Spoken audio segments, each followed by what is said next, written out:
Двигун не дихає і погіршується динаміка. Що це може бути на дизельному двигуні 2.0 TDI? Може бути одна із причин – це дроссельна заслінка.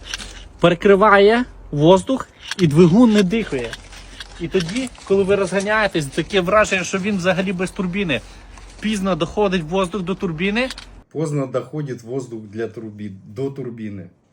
Я, конечно, извиняюсь, может вы не в курсе, но конструктивно дроссельная заслонка стоит после турбины.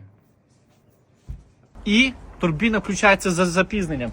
І часто може двигун не дихати. То есть из-за дроссельной заслонки, внимание, турбина включается позднее. Ну это, хит, конечно.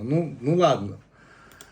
І навіть помилки не буває. Це є така проблема двигуна. И даже не выбивая помылки.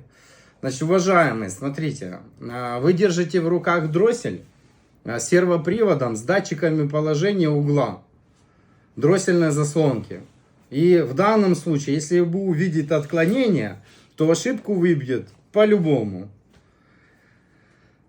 На 2.0 TDI це вже йдуть, в принципі, Дорест і Рест Common Rail. Якщо у вас така проблема Дорест и Рест Common Rail. Ну, вот, где вы это берете?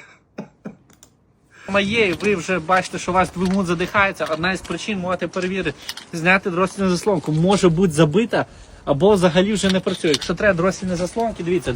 Ребята, может быть забито. Ну, вот давайте за свою практику забитых именно на этих моторах дросселей вот я не видел от слова совсем. По одной простой причине, потому что клапан, вход EGR канала идет после дросселя.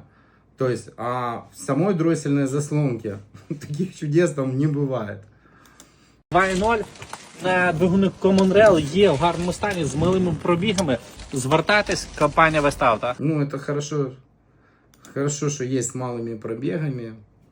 Все, ребята, вот, что я вам пожелаю, ребят, хороших продаж. Ну, только если вы уже что-то снимаете, хотя бы почитайте и быть подготовленным к этому моменту, а не нести чушь. Берегите себя, всем удачи.